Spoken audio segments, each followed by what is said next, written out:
penghormatan saya kepada Ibu calon guru penggerak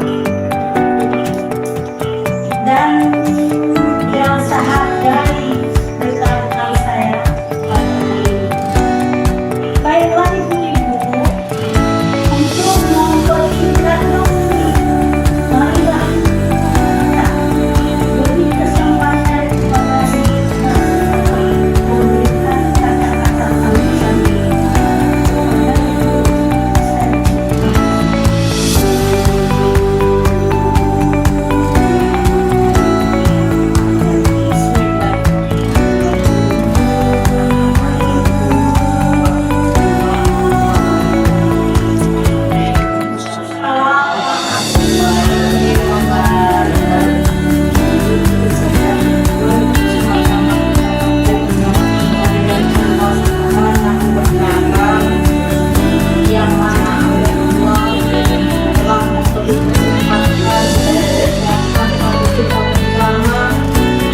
Sehingga pada hari yang berbahagia ini kita dapat bertemu yang kedua untuk melaksanakan suatu tugas, suatu kewajiban yang sedang dibebankan kepada kita semua. Selanjutnya selawat beriring salam kita sanjungkan kepada Rasul Salam sedunia, yaitu Nabi besar Muhammad sallallahu alaihi wasallam.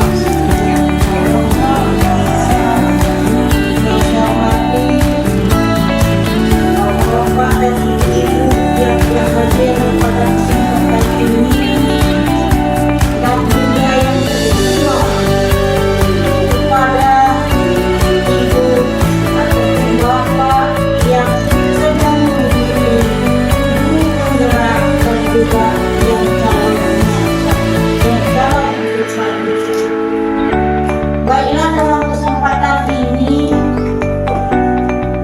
bagi kita guru penggerak yang telah mengikutinya ini dalam hal membagi ataupun mentransfer ilmu yang sudah ada kita dapati kepada rekan-rekan kita yang akan mengikutinya. Pada kesempatan ini yaitu tahap ke-10 ya, 9,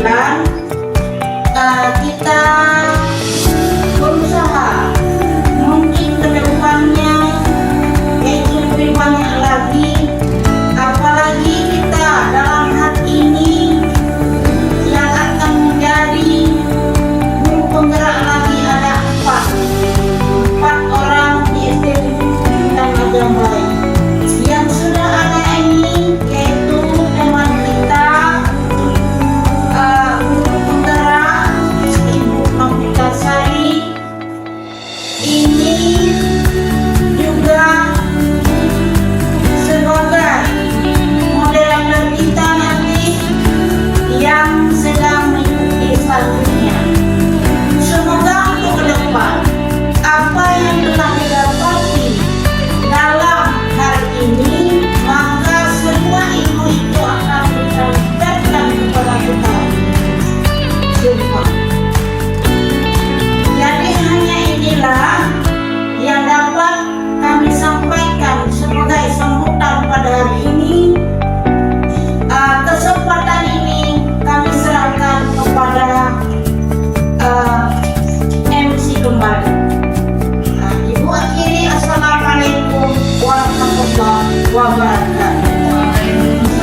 semuanya dan menyampaikan apa yang telah dia pelajari.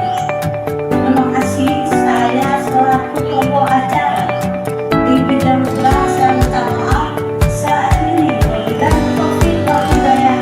Assalamualaikum warahmatullahi wabarakatuh.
Segala puji dan syukur hanyalah kepada Allah Rabbi, Zat yang Maha Ghafur, Zat yang Maha Pemberi nikmat, dengan beribu-ribu kenikmatan yang telah beliau berikan, Allah berikan kepada kita, baik nikmat iman, nikmat Islam, maupun nikmat kesehatan, sehingga pada hari ini, tempat ini, insya Allah sepanjang diberkahi oleh Allah Subhanahu wa Ta'ala.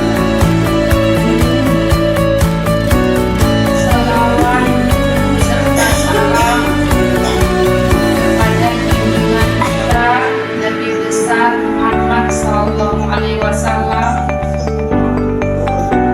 yang telah membawa kita dari alam kebodohan ke alam yang berilmu pengetahuan. Sebelumnya, penghormatan saya kepada Ibu Kepala Sekolah SD Negeri 7 Tanajang Buayi, dan yang saya hormati rekan-rekan sejawat yang telah rela meluangkan waktu untuk mendengarkan pengalaman saya ilmu yang sudah saya dapatkan selama pendidikan di Penggerak Angkatan 9. Saya di sini bukanlah guru hebat. Saya sama juga seperti ibu-ibu. Tapi sedikit lebih mungkin ilmu saya yang baru-baru saya dapatkan ini, yang kelebihannya di situ yang ingin saya sharing, berbagi bersama teman-teman di sini. Nah, sebelum saya mempresentasikan tentang budaya positif di sini, supaya suasana lebih enak lagi, bagaimana kalau kita lakukan ice breaking dulu? Baiklah, ice breaking yang akan kita laksanakan adalah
berarti baru ditepuk. Kalau dibilang tepuk saja berarti jangan ditepuk. Nah, konsentrasinya masih kurang. Kita balik lagi, Bu. Yuk. Tepuk tangan 1, tepuk tangan 2, tepuk tangan 3, tepuk 2. Masih juga. Enggak masalah. Inilah yang akan kita latih konsentrasi kita. Jadi kalau tidak dibilang tepuk tangan, hanya tepuk saja, jangan ditepuk. Kalau dua-duanya disuruh tepuk tangan, baru ditepuk. Boleh nafas buat kita semua. Untuk hebat. Nah, Ini belum makan, Bu. nggak masalah, setelah ini akan kita adakan makan siang bersama. Oke, kita lanjutkan. Inilah masalah setelah beberapa kali kami ada pertemuan di modul 1 dan di modul terakhir ini, yaitu tentang budaya positif. Sebelum saya menjelaskan kepada teman-teman apa ilmu yang sudah saya dapatkan tentang budaya positif, mungkin teman-teman sudah pernah mendengar apa itu budaya positif. Ada yang mau menjawab kira-kira budaya positif itu apa? Oh ya, silakan Ibu. Ya, langsung. Itu kan menurut pendapat saya, Bu, ya. Iya. Kalau budaya positif itu berarti budaya yang tepat, yang betul. Iya. Contohnya, misalnya kita kan orang Aceh, budaya Aceh. Gitu kalau menurut Iya. saya. Iya. Sekian, Bu. Terima kasih Ibu atas partisipasinya. Yang lain-lain gimana? Ada yang mau ditambahkan? Bagaimana? Ada yang mau ditambahkan? Silakan Ibu. Mungkin dari bapak-bapaknya juga boleh. Silakan.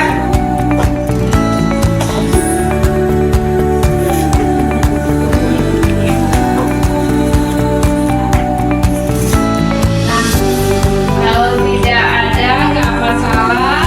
Kita lanjut terus. Budaya positif. Budaya positif merupakan perwujudan nilai-nilai atau keyakinan universal yang diterapkan di sekolah. Budaya positif diyakini mampu menciptakan kolaborasi antar warga sekolah, juga orang tua dan juga murid, dan jika terlaksana dengan baik akan memunculkan dan mengembangkan nilai-nilai positif yang dimiliki murid dan akan menciptakan pribadi-pribadi yang berkualitas dan berkarakter baik sesuai dengan yang sekarang kita jalankan, yaitu profil pekerja kita. Nah, di sini ada beberapa konsep budaya positif. Yang pertama yaitu perubahan pembelajaran dengan paradigma baru. Nah, pembelajaran perubahan dengan paradigma baru, di sini kita kan belajarnya sesuai zaman, Bu. Nah, seiring dengan perubahan zaman, maka di sinilah ada perubahan-perubahan yang terjadi pada anak didik kita. Kalau dulu belum secanggih ini, kita belum mengenal apa itu internet, bagaimana pelajaran daring, semuanya kita belajar dari kelas. Namun seiring perkembangan zaman, inilah yang sudah menjadi perubahan paradigma baru yang terjadi seiring perkembangan zaman. Kemudian disiplin positif dan nilai-nilai kebajikan. Sebenarnya kira-kira yang udah di sekolah kita, apakah kita sudah menjalankannya di sini? Tentu sudah. Namun namanya ini kita belum mengetahui kemana. Nilai-nilai dan disiplin positif ini setiap hari sudah kita jalankan di SD kita. Seperti ketika anak-anak baru datang di depan pintu pagar, kita sudah berdiri menanti anak-anak dengan wajah senyum kita dengan kegiatan 5S. Senyum, salam, sopan, sapa, dan santun. Disitulah udah kita budayakan budaya positif pada anak. Itu sudah kita jalankan. Namun kita apa judulnya yang bagus sekarang belum kita ketahui. Sebenarnya sudah sering dijalankan. Nah, kemudian kebutuhan dasar manusia. Kebutuhan dasar manusia ini pun bukan hanya murid-murid kita yang butuh kebutuhan dasar. Kita juga. Di sini kebutuhan dasarnya misalnya kita butuh kasih sayang, butuh diperhatikan.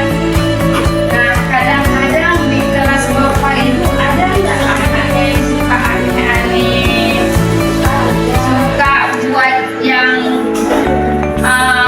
gimana ya, yang meresahkan guru, gitu kan? Nah, mungkin dari penilaian di situ kita dapat menyimpulkan, kadang-kadang kita lihat tingkah laku apa yang dibuat anak. Nah, dari situlah kita dapat melihat misalnya, oh dia butuh kasih sayang, dia butuh perhatian, makanya dia buatnya aneh-aneh sehingga gurunya meresahkan. Padahal dia masih membutuhkan kebutuhan dasar dirinya. Bukan cuma muridnya, gurunya juga sama seperti peserta didik kita. Kemudian ada motivasi perilaku manusia, kemudian 5 posisi kontrol, keyakinan kelas, dan segitiga restitusi.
anak didik kita dalam tahapan paradigma baru. Perubahan-perubahan yang akan kita lakukan terhadap anak didik kita saat ini. Nah, kemudian di sini tentang setelah ada perubahan-perubahan itu ternyata ada miskonsepsi tentang teori-teori kontrol. Nah, di sini ilusinya bahwa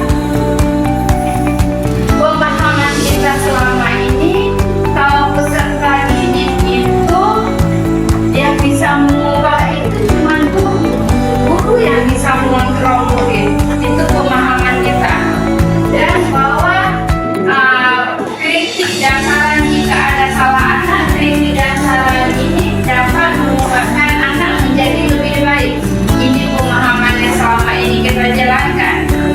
Dan semua penguatan positif efektif itu bermanfaat menurut pemahaman kita. Dan orang dewasa berhak untuk memaksa anak. Itulah yang kita sekarang dijalani, inilah miskonsepsi yang terjadi pada kita selama ini.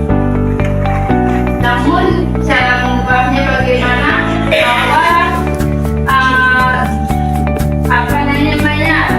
pemikiran itu tidak sesuai, tidak sama semua.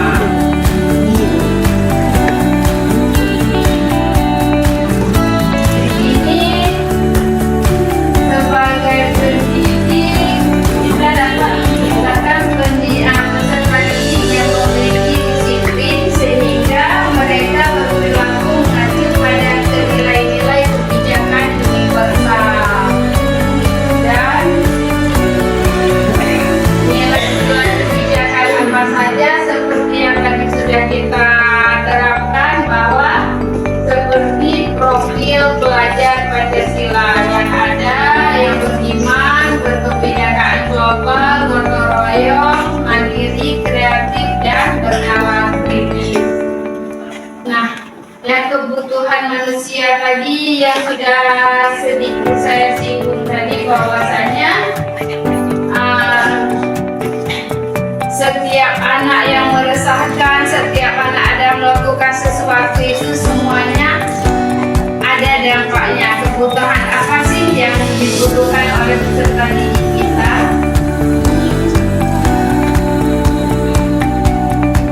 Nah, ini dia tadi kebutuhan 5. Ya, Bu, kesehatan. Ya, kesehatan, kasih sayang dan rasa diterima. Kemudian penguasaan, kemudian lagi kebebasan dan kesenangan.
di dalam kelas, akhirnya dia buat suatu yang wow sama kawan-kawannya.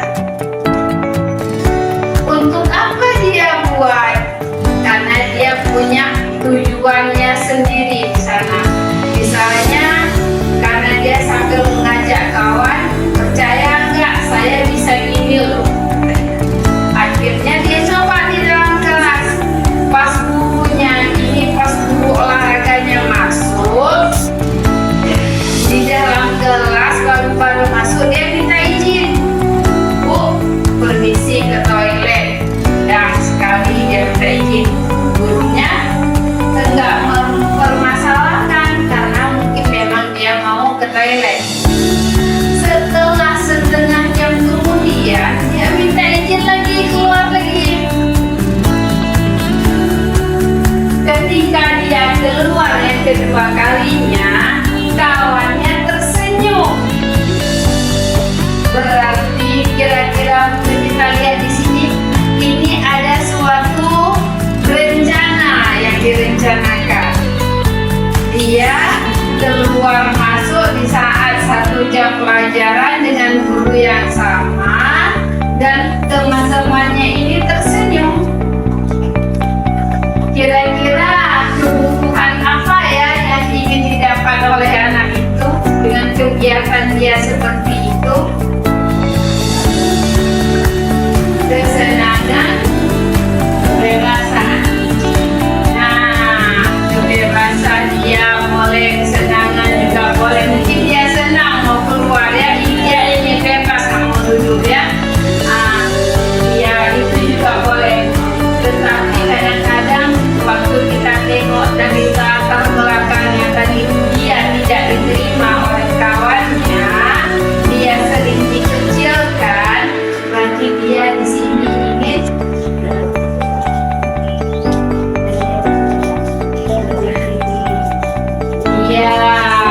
masing-masing kelas. Saya rasa pasti semua ada yang bisa merasakan kualitas.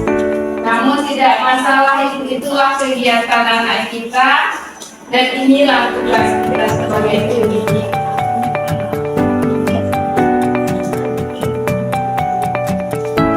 Nah, di sini ada lagi motivasi perilaku manusia.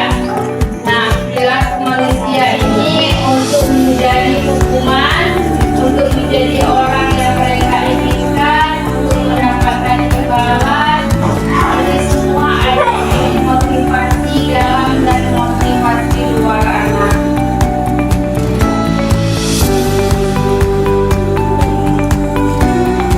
Di sini ada 3 permasalahan dari sebuah peraturan. Di situ ada hukuman, ada konsekuensi, dan ada diskusi. Kalau ada peraturan, pasti imbalannya itu. Kalau kita menjadikan kita konsekuensi, maka bisa bereksekusi.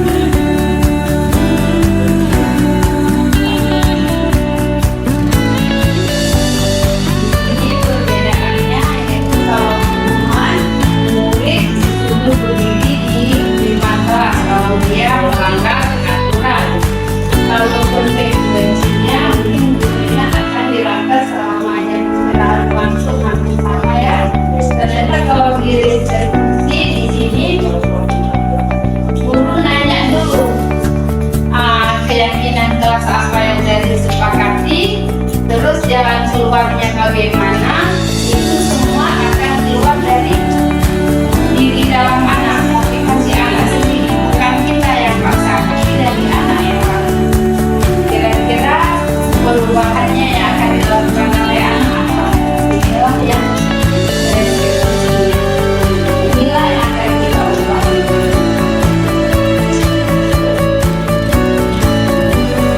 Sekarang kita masuk ke dalam 5 posisi kontrol. 5 posisi kontrol ini, pertama ada penghukum, yang kedua ada pembuat rasa bersalah, yang ketiga sebagai teman, yang keempat sebagai pemantau, yang kelima sebagai manajer. Nah, ibu-ibu yang sudah lama mengajar, kira-kira saat ini posisi ibu yang mana ya? Apa sebagai pembuku, atau sebagai pemantau, atau sebagai manajer, apa sebagai teman, atau sebagai pembuat merasa bersalah? Nah, sekarang saya mau bagikan post-itnya ke ibu. Coba masing-masing ditulis posisi ibu untuk saat ini dan mohon ditempelkan di papan panel kita. Sebagai posisi apa saat ini yang sering ibu lakukan?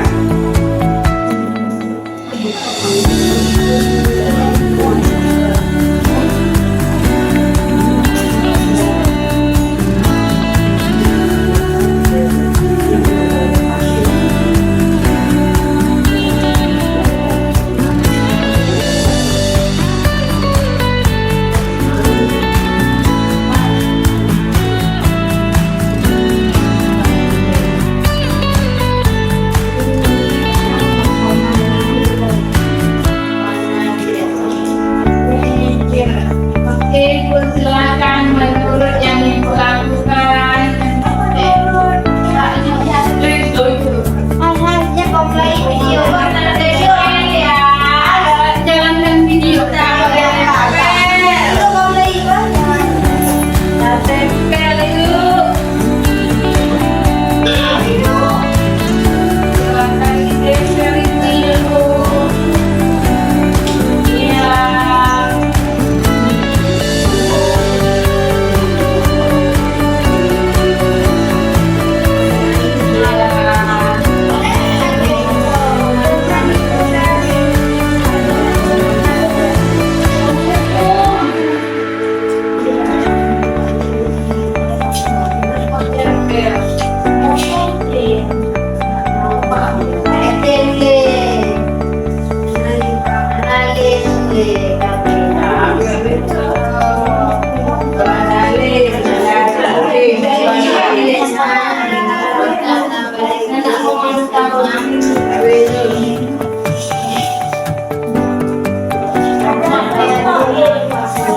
Pakai pistol aja.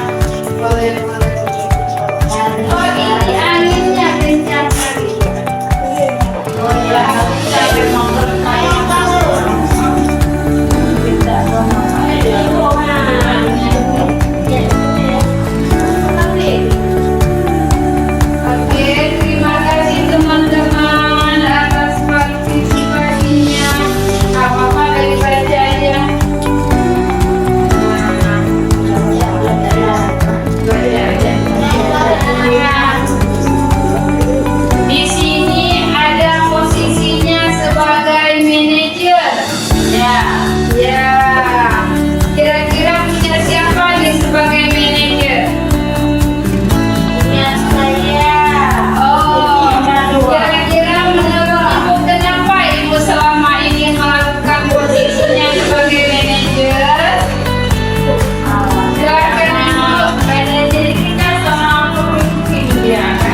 kemudian juga kita sebagai pimpinan bisa merangkul seperti yang telah dilakukan. Oke, boleh tepuk tangannya buat ibu kita. Kemudian juga di sini ada sebagai pemantau. Kira-kira siapa bisa menjelaskan apa itu pemantau yang posisi lebih saat ini? Boleh salah satu aja dari teman-teman.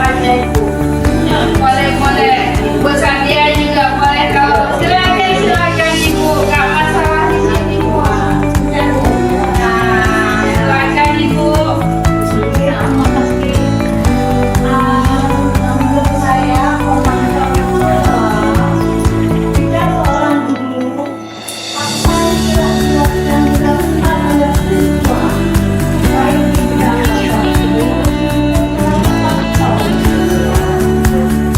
baik yang segi budaya ataupun yang kerja kelompok.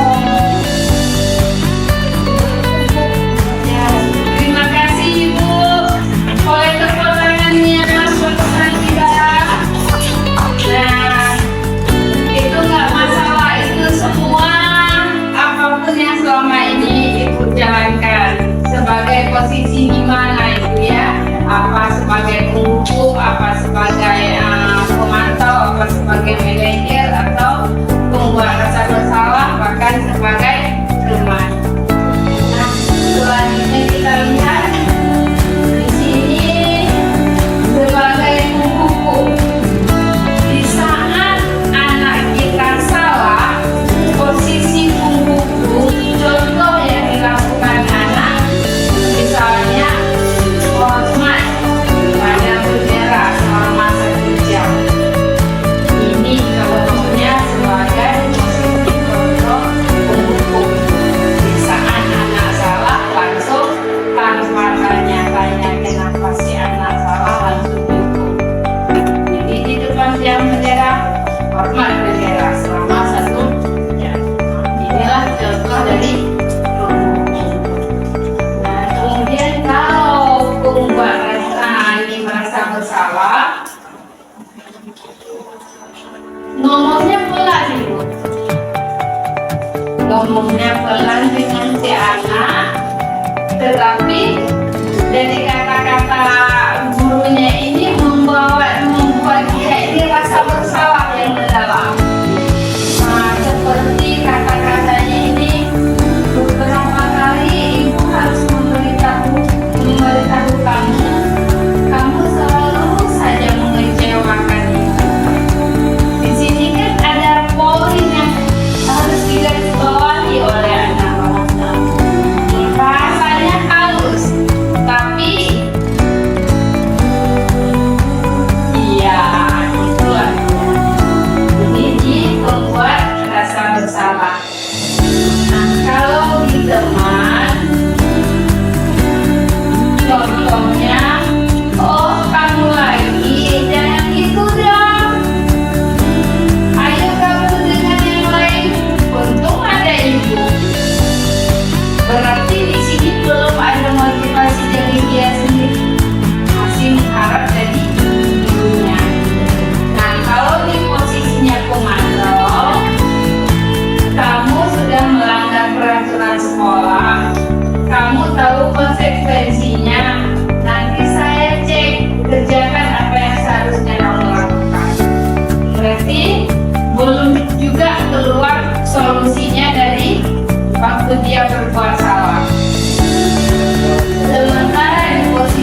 yang memaksakan dia. Dia sendiri yang ingin berubah. Jadi kalau di sini posisi yang sebaiknya yang akan kita laksanakan nanti ke depannya, kalau bisa kita ubah sedikit-sedikit menjadi paradigma baliknya, perubahan menjadi posisi sebagai manajer. Oke Bu, kita lanjut lagi. Nah, sekarang kita masuk ke keyakinan kelas. Ibu udah pernah dengar ya tentang keyakinan kelas? Peraturan kelas? Peraturan sekolah? Ada. Peraturan kelas? Ada. Keyakinan kelas? Belum ada. Nah, seperti yang di belakang tadi tentang hukuman, restitusi, konsekuensi. Akhirnya kalau hukuman ini dari peraturan, kalau peraturan berarti ada hukuman. Kalau keyakinan ini musyawarah bersama murid di dalam kelas. Misalnya Bu,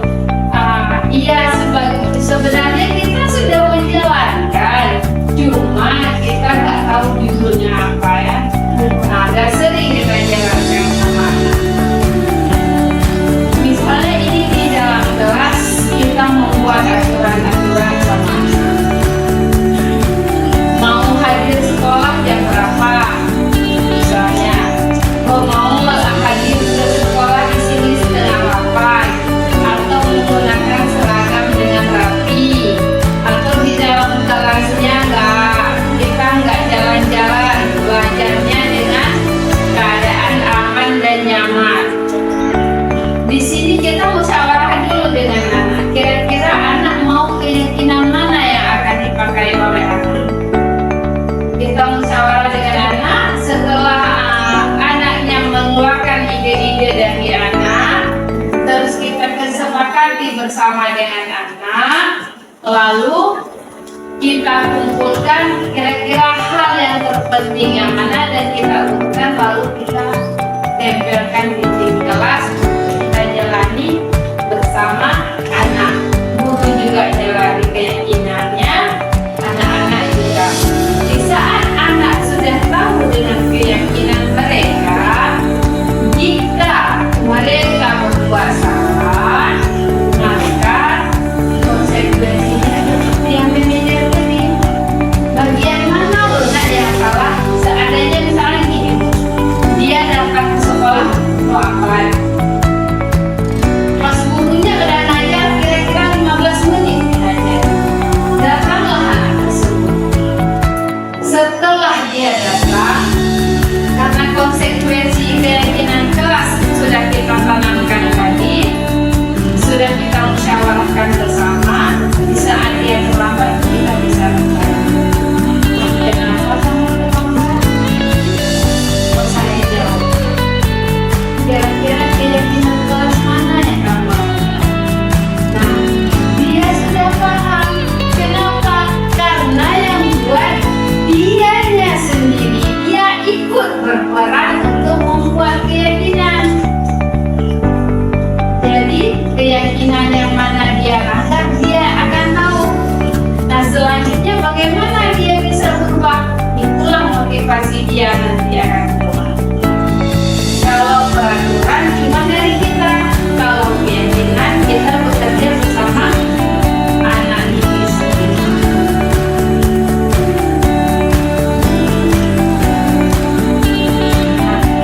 Dia keyakinan adalah sesuatu yang diyakini bersama-sama, yang berasal dari penyatuan pikiran untuk menjadi nilai-nilai kebaikan untuk diturunkan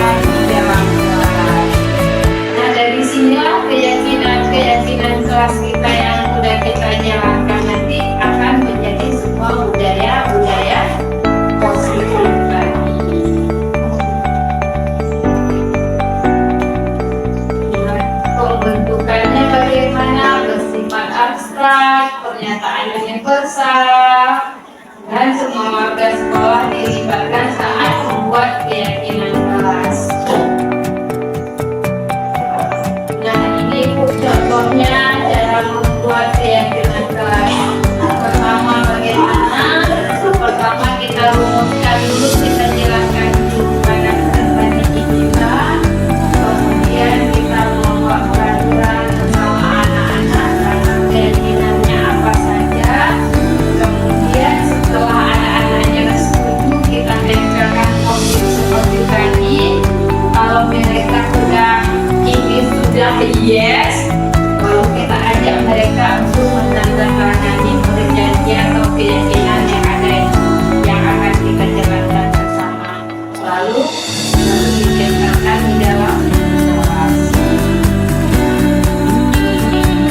Nah, itu selanjutnya segitiga restitusi. Kira-kira apa selama ini sudah mendengar atau sering? Bagaimana nih?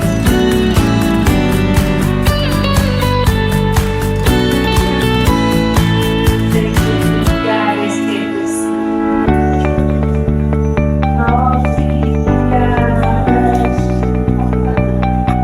Restitusi.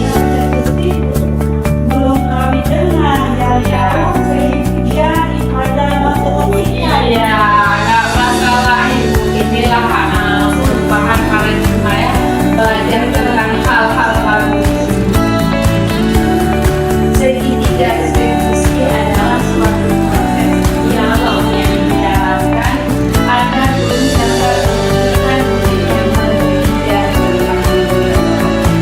Ini dijalankan ketika anak-anak restitusi sedang berbuat salah. Di saat berbuat salah, kita nggak langsung langsung menanyakan di depan kawan-kawan dia, karena di saat kita membuat rasa seperti itu, maka di dalam diri anak akan timbul perasaan yang negatif. Jadi dengan cara ini pelaksanaannya, pertama jika anak itu berbuat salah, kita akan panggil anak baik di kantor ataupun tidak di depan teman-temannya. Di sini kita akan menyelesaikan masalahnya berdasarkan keyakinan kelas tadi. Nah, di sini ada beberapa hal yang pertama yang kita lakukan itu menstabilkan identitas. Setelah menstabilkan identitasnya, baru kita lanjutkan ke validasi tindakan yang salah. Setelah itu dilakukan, baru kita menanyakan keyakinan kepada peserta didik. Bagaimana cara menstabilkan masalah? Yaitu kita menjelaskan pada anak bahwa kesalahan adalah bagian dari proses pembelajaran juga. Di saat kita sudah mengajarkan anak yang bersalah ke tempat kita juga memberitahu kepada anak bahwa berbuat salah ini memang wajar. Tidak ada manusia yang sempurna. Bahkan guru pun sering membuat salah juga. Bukannya sering, ada. Tidak ada, seperti yang saya bilang tadi, tidak ada manusia yang sempurna. Jadi di saat kita memberitahukan kepada anak, dia nggak rasa minder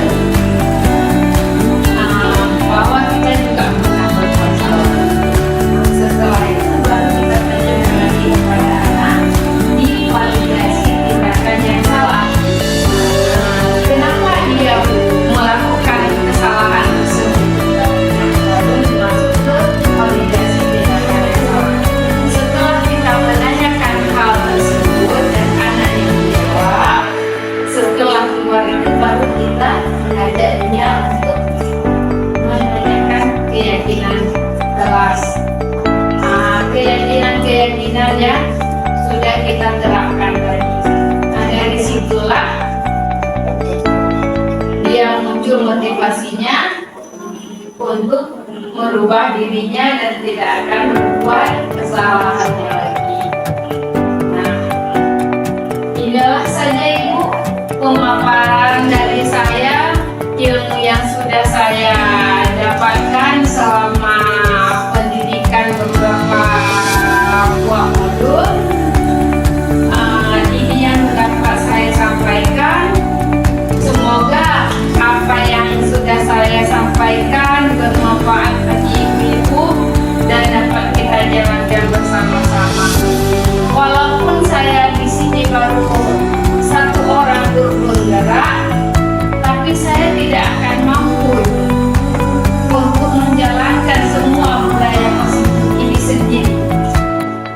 Saya mohon bantuan dari ibu-ibu semua dan bapak-bapak juga agar budaya positif ini dapat kita jalankan di sekolah kita, supaya ada perubahan dalam sekolah kita. Ibaratnya gini loh, seperti ini, kalau dengan sapu kita mau nyapu, apakah itu bisa, Bu? Tidak. Bagaimana caranya juga agar halaman kita bersih? Kita harus berkumpul dulu. Begitu juga dengan kegiatan budaya positif yang akan kita jalankan ini.